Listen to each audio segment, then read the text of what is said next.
देखिए, जब एक बेंच बन गया सुप्रीम कोर्ट का जो इसको केस को अब देखेगा, मामले को सारे, तो ऐसी सूरत में फिर जो जज साहब, चीफ जस्टिस साहब के जिम्मे और रिटायर्ड चीफ जस्टिस साहब के जिम्मे जो जिम्मेदारी लगाई थी, तो वो काम बेमाने हो गया था। तो उसकी वजह से उन्होंने सही फैसला किया है कि उन्होंने इससे अलहदगी का जो है बात कर ली है, क्योंकि अब मामला सुप्रीम कोर्ट के पास है।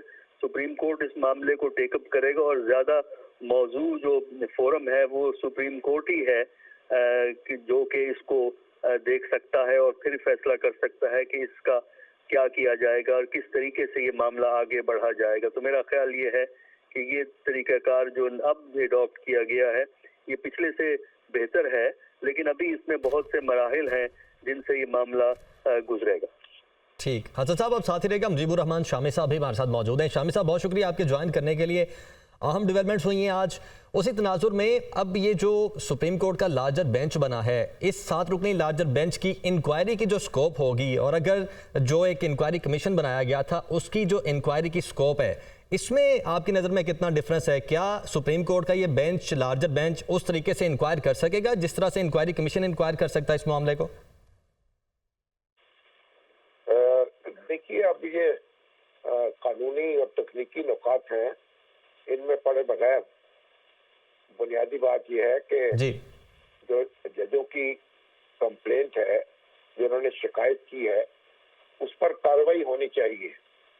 यानी कार्रवाई ये नहीं होनी चाहिए कि जजों की शिकायत दुरुस्त है कि नहीं दुरुस्त। ये देखना चाहिए कि इसका जिम्मेदार कौन है, उनकी शिकायत क्या है, और उनकी शिकायत के जो मुल्ज़िम है उनको तलाश किया जाना चाहिए। तो मेरा ख्याल है कि जो मुतालबा हो रहा था वकला की तरफ से कि सुप्रीम कोर्ट जो है खुद नोटिस ले इसका, तो वो उसको तस्लीम कर लिया गया, अच्छी बात है। और अब तसद्दुक़ जिलानी साहब तो माजरत कर गए, तो जाहिर है कि वो या को रुकनी जो कमीशन था अब उसकी तो कोई गुंजाइश रही नहीं। मेरा ख्याल अब देखते हैं, तेज रफ्तारी से इक़दाम करने चाहिए और सुप्रीम कोर्ट को फैसला करना चाहिए, और जो मुजरिम है उनका तयन करना चाहिए, और फिर देखना चाहिए कि उनको क्या सजा दी जाए और आगे से कैसे इसका सूरत हाल जो है उसको संभाला जा सके। ठीक, शामी साहब, और आपकी नज़र में फौरी तौर पर 7 रुकनी या 9 रुकनी या जिस तरह अभी बेंच बनाया गया सुप्रीम कोर्ट का, वो बेंच बनाने की बजाय इंक्वायरी कमीशन की तरफ पहले फैसला किया गया, अब बाद में लार्जर बेंच बनाने का सोचा गया और अब वो तश्कील दे दिया गया है। ये जो डिसीजंस में डिले हुआ है, आप इसको क्यों, इसकी वजह क्या समझते हैं? देखिए, उसकी वजह जाहिर है कि कुछ तो कन्फ्यूजन है, और यहाँ हमारे यहाँ तो देखे ना, हर मामला जो है मुतनाज़ा हो जाता है और एक इख्तिलाफ राय भी मौजूद रहता है। तो उसकी वजह से तो मेरा ख्याल मुश्किलात दरपेश होती हैं। तो बजाय इसके कि ये मामला किसी रिटायर्ड जज के हवाले किया जाए, तो बेहतर है सुप्रीम कोर्ट खुद उसको डील कर ले। और सुप्रीम को इसको इंक्वायरी करनी जो है, इंक्वायरी क्या करनी है? इंक्वायरी ये है कि शिकायत की गई है, दबाव आया है, मुदाखलत की गई है, तो उसका तयन होना चाहिए। तो मैं ख्याल लंबी चौड़ी बहस में तो पढ़ने की बजाय इक़दाम करना चाहिए। ठीक, हसन साहब, आप क्या समझते हैं इंक्वायरी कमीशन जिस तरह से इस मामले को डील कर सकता था, जिस तरह से खास तौर पर इंक्वायरी के पॉइंट ऑफ व्यू से इंक्वायरी कमीशन कर सकता था, इसी तरह ये जो लार्जर बेंच है, क्या उस तरह से ये मामले को इंक्वायर कर सकेगा? देखिए, आप ये बात सुप्रीम कोर्ट पे क्यों नहीं छोड़ते? बात ये है कि आपको किस तरह पता है कि ये इंक्वायरी जो ये करना चाहता था, जिससे हुकूमत ने इंक्वायरी की थी, वो तरीकाकार बेहतर था। मामला जुडिशरी का है और इसको जुडिशरी ने ही हल करना है। जो सुप्रीम कोर्ट है वो ऑल पावरफुल कोर्ट होता है। साहब, हमारे साथ अभी ना एक माहिर कानून मौजूद थे। बेसिकली ये उनका पॉइंट था कि इंक्वायरी कमीशन जिस तरीके से इंक्वायरी कर सकता है, सुप्रीम कोर्ट उस तरीके से इंक्वायरी नहीं कर सकता। तो मैं सिर्फ उन्हीं का एक पॉइंट है जो कि आगे लेकर चल रहा हूँ। सिंपल है, एक कानूनी मामले पर आप जानते हैं मुख्तलिफ लोगों की मुख्तलिफ राय हो सकती है, तो ठीक है, उनकी एक राय है। बहुत से लोग कहेंगे कि ये जो सिंगल रिटायर्ड जज की इंक्वायरी थी वो तरीकाकार बेहतर था, वो अपनी राय है। लेकिन ये देखिए, पाकिस्तान में ये केस बड़ा यूनिक किस्म का केस है, इससे पहले इस किस्म का मामला नहीं उठा है, और क्योंकि इसका ताल्लुक जजेस से है तो ये अब इस बेंच पे है कि इसको आगे किस तरह चलाएंगे, वो क्या इसको किस तरह इसको देखेंगे। ये तो जब केस शुरू होगा, इस पे आर्गुमेंट बनेगी, तब हमें पता लगेगा किस डायरेक्शन में जाएगा। लेकिन ये बेहतर है कि जो जुडिशरी खुद ही इस मामले को आगे चलाए, क्योंकि अगर देखा जाए जो आइन है उसमें जुडिशरी की अकाउंटेबिलिटी या जुडिशरी की शिकायत जो जजेस को हो या जजेस से मुतल्लिक हो, वो शिकायत के लिए जो मैकेनिज्म है वो मुकम्मल तौर पर जुडिशरी के नीचे है, यानी सुप्रीम जुडिशल काउंसिल मुकम्मल तौर पे जुडिशल सिस्टम है। तो उसी के तहत अब ये मामला आगे चलेगा। इस पे राय मुख्तलिफ हो सकती है और वो बिल्कुल होती है कानूनी चीज़ों पर, लेकिन अब हम देखेंगे कि मौजूदा तरीक़ेकार से हमें क्या नतायज हासिल होंगे, क्योंकि इसमें इंक्वायरी का इशू कम है। इसमें देखना तो सिर्फ ये है कि जो शिकायत की गई है उसकी बुनियाद पर क्या इकदाम और किस तरह किए जा सकते हैं और इस मामले को किस तरह निपटाया जा सकता है।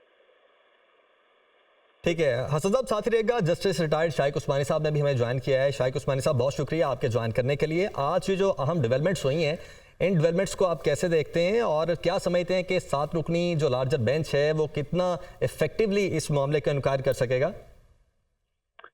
देखिए, जो डेवलपमेंट ये तो ये हुई है कि जो मुझे अभी तक पता चला है कि तसद्दुक़ जिलानी साहब ने रिज़ाइन कर दिया। जी, उन्होंने माजरत कर ली है। माजरत कर दी है और ये भी कहा है कि वो जहाँ सुप्रीम जुडिशल काउंसिल को लेटर लिखा गया तो वो क्या कर सकते हैं। तो ये भी चीज़ कही उन्होंने। अब ये चीज़ आप अब सुप्रीम कोर्ट के लिहाज से देखिए, सुप्रीम कोर्ट क्या कर सकेगी इसके अंदर। सुप्रीम कोर्ट के चीफ जस्टिस साहब सो मोटर नोटिस लेंगे तो वो क्या कार्रवाई कर सकेंगे। वो ज़्यादा वो किसी को बुलाने की नोटिस दे सकते हैं, वो जिन हजरात के खिलाफ शिकायत है। और वो सर ये बेसिकली सो मोटो तो उन्होंने ले लिया और 7 रुकनी जो लार्जर बेंच है वो भी तश्कील दे दिया गया है इस वक्त तक। साथ ये भी अपडेट्स हैं और अब बुध को समाअत होगी 11:30 बजे। जी समाअत तो होगी, लेकिन सुप्रीम कोर्ट का तो केस बनता ही नहीं है ना ये, चूंकि सुप्रीम जुडिशल काउंसिल के पास जाना था ये जी। अब वो सुप्रीम कोर्ट ने टेक ओवर कर लिया, तो अब उनको वो बुलाएंगे लोगों को अपने सामने इंक्वायरी करने के लिए। तो अगर इंक्वायरी करने के लिए उन लोगों को बुलाएंगे तो वो तो नहीं आएंगे। वो जब नहीं आएंगे तो वो मिनिस्ट्री ऑफ डिफेंस को नोटिस भेजेंगे और मिनिस्ट्री ऑफ डिफेंस से एक सेक्शन ऑफिसर आके खड़ा हो जाएगा। उसको कुछ पता ही नहीं होगा तो क्या जवाब देंगे वो। तो कोई कार्रवाई नहीं हो सकती। इसमें तो कार्रवाई सिर्फ हो सकती थी अगर सुप्रीम जुडिशल काउंसिल खुद नोटिस दे इन डेवलपमेंट्स का, और वो एक किस्म का जिससे मिसकॉन्डक्ट समझे इन जजेस का, और कि आपने लेटर दिखा और एक किस्म का इन अ वे इनडायरेक्टली मिसकॉन्डक्ट, और फिर वो इंक्वायरी करना शुरू कर दे। फिर तो उसको कंप्लीट पावर्स हैं under article 210 supreme Judicial council के पास कंप्लीट पावर्स हैं। वो मुल्क में किसी शख्स को किसी वक्त बुला सकता है और कोई भी डॉक्यूमेंट को समन कर सकता है। बजाय उसके करने के बजाय ये सब इधर से उधर से बातें हो रही हैं, इससे कुछ फायदा नहीं होगा। It will be all waste of time. लेकिन शाइक उस्मानी साहब, बहुत सारे हमारे साथ माहिर कानून ऐसे रहे हैं पिछले 4-5 दिन में जिनका ये मौक़िफ़ था कि ये जो मामला है ये सुप्रीम जुडिशल काउंसिल का मामला नहीं है। उसकी रीज़न ये है कि सुप्रीम जुडिशल काउंसिल ने जो जजेस हैं अगर उनके खिलाफ कोई केस आता है तो सिर्फ उसको सुनना है। ये मामला डायरेक्ट ये था कि जो जजेस हैं इसके इस्लामाबाद हाई कोर्ट के, ये अपना मामला भेजते सुप्रीम कोर्ट को और सुप्रीम कोर्ट इसको सुनता। जी नहीं, देखिए किसी जज का इस तरह से एक लेटर लिखना सुप्रीम जुडिशल काउंसिल को किसी के खिलाफ शिकायत करना, ये मेरी नज़र में तो एक किस्म का it can be treated as a misconduct, और इसको मिसकॉन्डक्ट ट्रीट करके Supreme Judicial Council inquiry start कर सकती है। मकसद पूरा हो जाएगा, इंक्वायरी हो जाएगी, लेकिन मकसद पूरा हो जाएगा। ठीक। और शाइक उस्मानी साहब, जो इंक्वायरी कमीशन था, जुडिशल कमीशन, तसद्दुक़ जिलानी साहब ने अब जिसको हेड करने से माजरत की है, आपकी नज़र में अगर वो भी चलता रहता तो क्या उसकी स्कोप ज़्यादा होती इस 7 रुकनी लार्जर बेंच की निस्बत?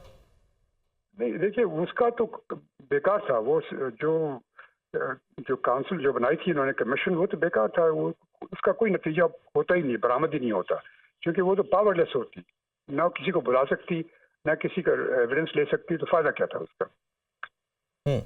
और अब अगर सुप्रीम जुडिशल काउंसिल भी इसको खुद टेकअप नहीं करती, या सुप्रीम कोर्ट का लार्जर बेंच बन गया है, ऑब्वियसली यही टेकअप करेगा, समाअत भी हो रही है, अब इसके अलावा आपकी नज़र में क्या ऑप्शन था?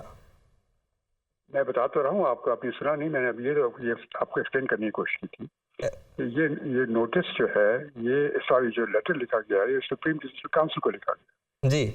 और सुप्रीम जुडिशल काउंसिल में मेंबरान हैं, वो सुप्रीम जुडिशल काउंसिल के मेंबरान हैं, और वो इस लेटर को जो उन्होंने लिखा था उसको जजेस का मिसकॉन्डक्ट तस्वर करके, जो कर सकते हैं वो, क्योंकि एक जज को जेब नहीं देता कि वो इस किस्म का खत लिखे, मिसकॉन्डक्ट उसको तस्वर करके उनको वो इंक्वायरी इंस्टीट्यूट कर दें। वो कर सकते हैं इंक्वायरी इंस्टीट्यूट कर दें, उससे जो मकसद है वो पूरा हो जाएगा। जब इंक्वायरी होगी तो सुप्रीम जुडिशल काउंसिल के पास पूरी पावर्स हैं कि वो किसी को भी बुला सकती है और कोई भी डॉक्यूमेंट कमेंट कर सकती है। हसन अस्करी साहब भी हमारे साथ मौजूद हैं। हसन साहब, आप शाइक उस्मानी साहब की बात सुन रहे हैं, वो कह रहे हैं कि जो जुडिशल कमीशन एक तो बनाया गया था उसकी भी कोई स्कोप नहीं थी, और ये जो 7 रुकनी लार्जर बेंच है इसकी निस्बत अगर सुप्रीम जुडिशल काउंसिल इसका मामले को देखती तो वो इफेक्टिव होना था। आप क्या समझते हैं इस पर? देखिए, इस हद तक ये बात दुरुस्त है कि ये जो खत जो गया था ये सुप्रीम जुडिशल काउंसिल को गया था और सुप्रीम जुडिशल काउंसिल इसको टेकअप कर सकती थी। इस मामले को हैंडल करने के एक से ज्यादा तरीके हैं जिसपे इख्तलाफ राय वकला में मौजूद है, क्योंकि जब ये पहली खबर आई थी कि ये खत सुप्रीम जुडिशल काउंसिल को गया है, उस वक्त वकला में भी यही राय थी। कुछ का ख्याल था कि सुप्रीम जुडिशल काउंसिल करे और कुछ का ख्याल था कि ये सुप्रीम कोर्ट को मामला उठा लेना चाहिए।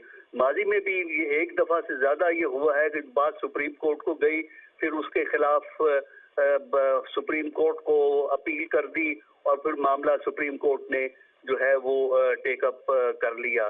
तो मेरा ख्याल ये है कि अब आपको ये सुप्रीम कोर्ट ही पे छोड़ना पड़ेगा कि ये किस फोरम को किस तरह इस्तेमाल करके इस मामले को तय करने की जो है वो कोशिश करेंगे। ये इशू मेरा ख्याल है जजेस मिसकंडक्ट में तो शायद ना आए, लेकिन इसमें मसला सिर्फ ये है कि जिस अदारे का नाम लिया गया है उसका वजन पाकिस्तान के अंदर इतना ज्यादा है कि वो किस हद तक इस मामले को बतरीके एहसन हल करेंगे। शामी साहब, जिस तरह से शाइक उस्मानी साहब कह रहे हैं कि जिन लोगों के खिलाफ कंप्लेन गई है अब इस 7 रुकनी बेंच के सामने उनको बुलाया जाएगा, यकीनी तौर पर वो पेश नहीं होंगे, फिर उसके बाद वजारत को लिखा जाएगा, बुलाया जाएगा, उसके लोग आएंगे और आकर कोई ना कोई एक्सप्लेनेशन दे देंगे, लेकिन इससे हासिल जमा कुछ नहीं होगा। देखिए, आप क्योंकि मामला सुप्रीम कोर्ट के पास जा चुका है और सुप्रीम कोर्ट ने आज खुद नोटिस ले लिया है, अब तो बाकी बातें तो सामने हो गई है ना। अब वो किसको बुलाएगी और किसको कौन पेश होगा, कौन पेश नहीं होगा। सुप्रीम कोर्ट मुल्क का सबसे बड़ा अदालती अदारा है, तो कैसे कोई उससे यानी ताउन करने से इनकार कर सकता है। तो मेरा ख्याल है कि अब मामला हमें सुप्रीम कोर्ट पर ही छोड़ना चाहिए। जो भी मुनासिब इक़दाम होंगे वो वहाँ किए जाएंगे और सारी बहस तमीज़ भी वहीं होगी। उससे बाहर बैठकर हम कोई फैसला कर नहीं सकते। बिल्कुल ठीक। और हसन साहब, दूसरी जानिब जब ये मामला स्टार्ट हुआ, 6 जजेस की जानिब से ख़त लिखा गया, उसमें और जो शौकत सिद्दीकी साहब वाला मामला था जो 2019 में सामने आया तकरीबन, उसमें और इस मामले में आप क्या डिफरेंस देखते हैं? देखिए, मामले में बहुत फ़र्क है। जो वो अब सुप्रीम कोर्ट की अपनी मर्जी है कि वो उसको रेफर करेगा कि नहीं करेगा। मामले में फ़र्क ये है कि एक जज और 6 जज में बड़ा फ़र्क होता है, और जो नौयत थी वो सुप्रीम जुडिशल काउंसिल को उन्होंने एक शिकायत की, 6 जजेस ने शिकायत की, और जो पब्लिक डिनंसिएशन का सिस्टम जो हमें शौकत सिद्दीकी वाले केस में नजर आया था वो यहाँ हमें नजर नहीं आया। तो दोनों सेपरेट केस हैं और सेपरेटली ट्रीट हुए हैं। शौकत सिद्दीकी साहब वाला मसला तो हल हो गया है, ये मसला अभी बाकी है, जिसको बिल्कुल ये सही बात कही गई है कि इसको अब सुप्रीम कोर्ट पे छोड़ देना चाहिए, क्योंकि हाईएस्ट आपकी आखिरी कोर्ट है वो, और वही अब फैसला करेगी कि इस मामले को किस तरह आगे चलाया जाए। क्योंकि ये एक गैर मामूली वाक़ा इसलिए है कि पाकिस्तान की तारीख में कभी इससे पहले इस किस्म की सिचुएशन पैदा नहीं हुई थी। तो जब नई सिचुएशन पैदा होती है तो उसके लिए आप नए रवायात और नए रास्ते क्रिएट करते हैं। तो अब हमें देखना है कि सुप्रीम कोर्ट इस नई सिचुएशन को किस तरीके से हैंडल करेगा ताकि इस किस्म के वाक़यात जो हैं आइंदा ना हो सके। हमें मुस्तकबिल का सोचना है, माजी में खोए नहीं रहना। ठीक, राजा खालिद साहब ने भी हमें ज्वाइन किया है, माहिर कानून है। राजा खालिद साहब, आप तो पहले दिन से इस बात पे एग्रीड थे कि सुप्रीम जुडिशल काउंसिल को खत नहीं लिखा जाना चाहिए था, this is not the proper way, लेकिन अब सुप्रीम कोर्ट ने खुद इसको टेकअप कर लिया है और 7 रुकनी लार्जर बेंच भी बना लिया है। अब कैसे देखते हैं इस डेवलपमेंट को? जी, मैं फिर दोहराता चलूं कि मैंने पहले भी कहा, और जो खत के मंदरजात हैं उन्हें अगर गौर से देखा जाए, पढ़ा जाए, तो सुप्रीम जुडिशल काउंसिल से रहनुमाई मांगी गई। सुप्रीम जुडिशल काउंसिल ना तो एडवाइजरी बॉडी है, ना एडमिनिस्ट्रेटिव बॉडी है, और ना ही कोई सुपरवाइजरी बॉडी है।